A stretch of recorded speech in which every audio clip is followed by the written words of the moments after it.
Bueno amigos, nosotros nos encontramos en esta ocasión junto al sociólogo Fernando Cerón para hablar sobre la Casa de la Cultura Ecuatoriana. El próximo 9 de agosto va a cumplir 80 años de vida institucional y bueno, queremos reflexionar sobre este acontecer, así como también estos 80 años de vida. ¿Qué tal, Fernando? Bienvenido. Qué gusto, Darío, qué gusto estar acá en las radios de la casa, siempre poder conversar con ustedes es un placer. En efecto, el próximo 9 de agosto se cumplirán ya 80 años de la casa. Son 8 décadas donde hombres y mujeres han ido entregando un grano de arena desde distintas disciplinas artísticas, generando muchas actividades y bueno, hay mucha historia por contar en esta casa. Fernando, ¿es posible pensarse, imaginarse un Ecuador sin la Casa de la Cultura Ecuatoriana? Bueno, creo que no. Realmente la casa durante muchos momentos en su historia ha tratado o ha sido atacada por parte de diversos gobiernos, ¿no? Recordemos que esta casa ha sido intervenida por dictaduras, que esta casa fue requisada por gobiernos altamente autoritarios, que esta casa ha sido amenazada de ser desaparecidos por gobiernos por gobiernos progresistas, entre comillas, que esta casa en varias ocasiones ha tenido que superar adversidades y pese a ello se mantiene sólida y firme. Y eso sucede porque la casa tiene una relación muy potente con la ciudadanía. La ciudadanía se siente identificada en esa institución y eso le da la potencia que la casa tiene. Y creo que no se puede pensar, por lo menos hacia los próximos años, del Ecuador sin una Casa de la Cultura. Podemos imaginarla sin otras instituciones culturales que tienen muy poca representatividad o importancia para el contexto país, pero la Casa de la Cultura es ya parte fundamental de este país. Cuando nació la Casa de la Cultura Ecuatoriana, ya en 1944, nace bajo una necesidad, un país destrozado por la guerra que de alguna manera buscaba algo que le concilie y estaba respondiendo a esa época. Hoy la Casa de la Cultura Ecuatoriana, en este 2024, ¿a qué necesidades está respondiendo? Bueno, cuando nace la casa hace 80 años atrás, efectivamente nace en un contexto político muy peculiar, ¿no? Estás hablando de el gran levantamiento de la Gloriosa, este levantamiento político de organizaciones de izquierda liderados por el Partido Comunista, el Partido Socialista, que nace además como una respuesta al hecho de que Ecuador había perdido la mitad de su territorio, no en la guerra, sino en los tratados que firman en la mesa firma pierde la mitad de su territorio. Eso genera una indignación muy potente y eso lleva adelante el movimiento político más importante de la historia del país, la Gloriosa, y luego de este movimiento de la Gloriosa, producto de la Gloriosa, una de las victorias de esta movilización social, de organizaciones sociales tendidas hacia la izquierda, es la creación de la Casa de la Cultura. En ese momento nace una casa con una agenda fundamental. Vamos a construir el Estado-Nación, porque la nación ecuatoriana no existía, el país del Ecuador no existía, había sido mermado, habíamos perdido la mitad de nuestro territorio, no había horizonte, no había futuro en el país. Y la casa nace con esa misión. Hoy, 80 años después, la Casa de la Cultura no está en ese mismo momento, ni tampoco está en ese momento el país. Han pasado muchas cosas. Y esta casa de hoy día no es la misma casa de hace 80 años atrás.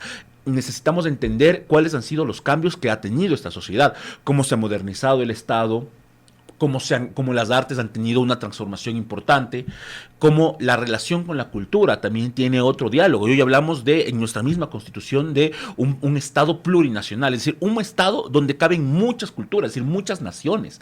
Y en ese sentido creo que tenemos que apostar efectivamente a pensar cuál es el rol de la Casa de la Cultura hacia el futuro. ¿Cuál sería entonces ese principal aporte en estos 80 años que ha tenido y esa perspectiva a futuro? Bueno, en estos 80 años que ha tenido la Casa de la Cultura creo que han habido aportes fundamentales. La producción editorial ha sido uno de los grandes hitos de la Casa, pero no solamente eso, ¿no? Efectivamente la Casa, si uno revisa la historia de las políticas culturales en este país, fue fundamental para establecer ciertas prácticas culturales como hegemónicas, ¿no? La danza folclórica, el pasillo, por ejemplo, tienen mucha relación con lo que sucedió en la Casa, pero también esta Casa ha sido fundamental para la producción de muchos elementos muy claros dentro de la producción artística de este país. Hoy día, en este momento efectivamente lo que hay que pensar es hacia dónde le va a apuntar esa casa hacia el futuro.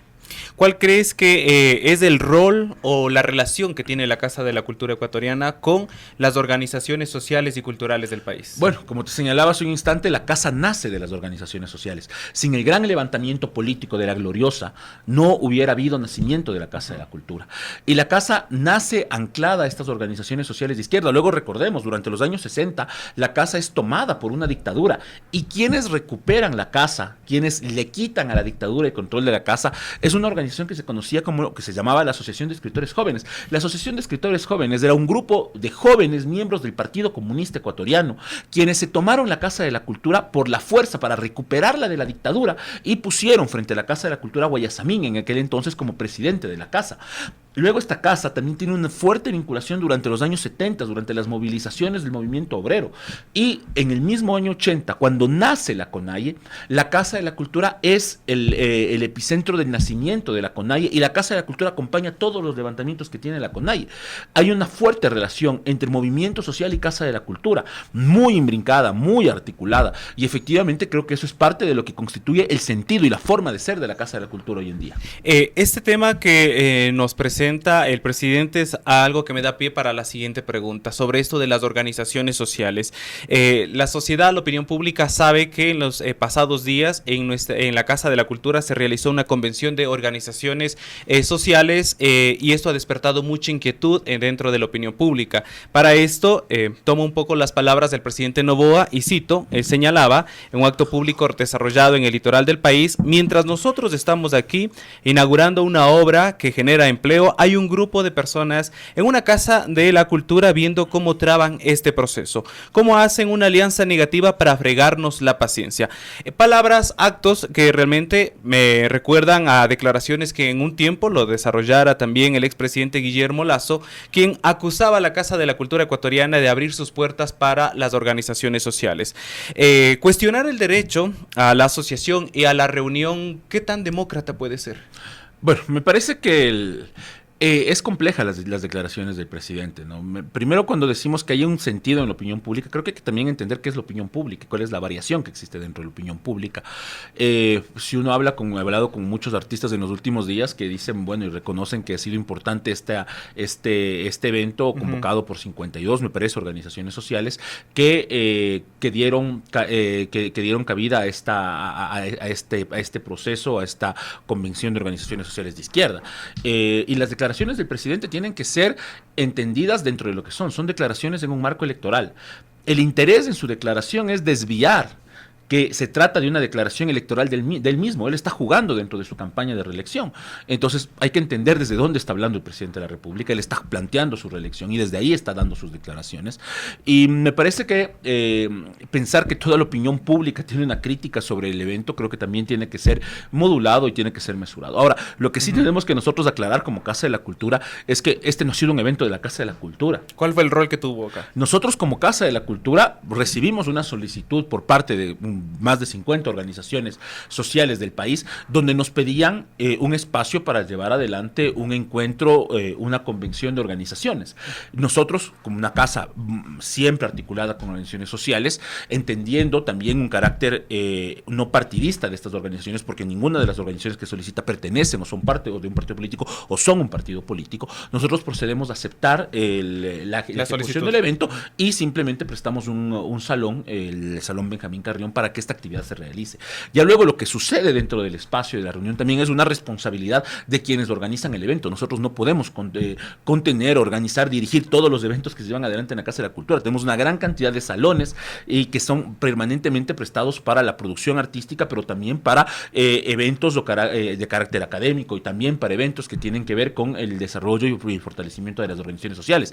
Entonces nuestro rol se agota ahí, en haber prestado un espacio por una solicitud de 52 organizaciones de la sociedad civil. Si mañana o pasado sucede algo similar, pero con organizaciones de una tendencia centro-derecha, que también solicita organizaciones sociales que quieran un espacio para poder reunirse, organizarse con esta tendencia política, ¿cuál sería la respuesta institucional? Bueno, la Casa de la Cultura es un espacio abierto, es un espacio de la diversidad. A mí siempre me gusta contar, a la semana de que terminó el levantamiento de junio del 2022, la Policía Nacional organizó en el Teatro Nacional de la Casa de la Cultura el evento por el Día de la Familia Policial, un evento que llenó el teatro y donde la policía del Ecuador celebró un espacio de encuentro y articulación. Eso es la Casa de la Cultura, es un espacio de la diversidad. Y si es que hay organizaciones sociales, no partidos políticos, tal como fue en esta ocasión, que nos piden los espacios de la Casa de la Cultura para llevar adelante diferentes tipos de actividades, siempre estamos abiertos, entendiendo a la Casa de la Cultura como un espacio de tejido de la diversidad. Y hacia allá queremos apuntarle, a que esta sea una institución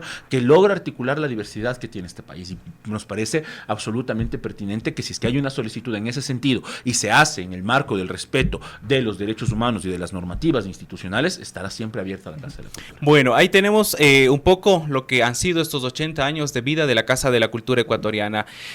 Por favor, temas pendientes de los cuales se deba trabajar institucionalmente en favor de la cultura? Bueno, hay varias cosas que estamos llevando adelante como Casa de la Cultura. Estamos justo en el ejercicio de la reforma a la ley. En las próximas semanas la ley va a ser ya llevada al Pleno. Estaba ya en la agenda del día martes que pasó. Nosotros sabíamos ya previamente que el día martes no se iba a discutir la ley por la agenda legislativa como estaba prevista. Esperamos que en las próximas semanas se vuelva a poner ya en el Pleno de la Asamblea la discusión. Estamos empujando mucho la discusión de esta ley. Para nosotros es un tema importante. Y lo otro, invitar a la ciudadanía. Estamos en la agenda de los 80 años de la Casa de la Cultura. ¿Qué se tiene previsto? Hemos arrancado ya en estos días con varias actividades. Tuvimos una actividad por parte de la Casa de la Cultura del Cañar que trajo su producción cultural a presentarla acá en la ciudad de Quito. Tenemos y cerramos además la agenda con núcleos de la Casa, núcleos amazónicos de la Casa de la Cultura que van a venir a traer sus actividades y se van a presentar acá también en la sede nacional. Y en medio de estas actividades hay varias otras acciones que se están llevando adelante. Estamos celebrando también paralelamente los 100 años del cine ecuatoriano a través de la Cinemateca, que ha desplegado una fuerte agenda para aquello. Tenemos una agenda con la Cinemateca muy interesante, pero un evento muy, muy particular es el 7 de agosto. Previo también a la celebración del 8 de agosto, vamos a tener una presentación en los espacios de aire, en los espacios públicos, en las áreas verdes de la Casa de la Cultura, de la película La Tigra, y luego de esto vamos a tener una fiesta con un DJ Tigua que va un poco a amenizar el espacio, pensando justo un espacio que nos permita celebrar el cine. Tenemos actividades desde museos, con varias mediaciones que están destinadas para celebrar los 80 años de la Casa de la Cultura. La biblioteca está activada con una agenda muy importante de actividades y estamos en esto, en un contexto de celebración de los 80 años de la Casa de la Cultura, y el día 8 de agosto va a ser el evento central. Vamos a tener una presentación de la Orquesta Sinfónica de la Prefectura de Pichincha, y además en ese contexto la Asamblea Nacional va a entregar a la Casa de la Cultura un reconocimiento por sus 80 años de vida institucional. Bueno, amigos, ahí tienen entonces toda la agenda prevista para esta celebración de las 8 décadas de la Casa de las Culturas Benjamín Carrión.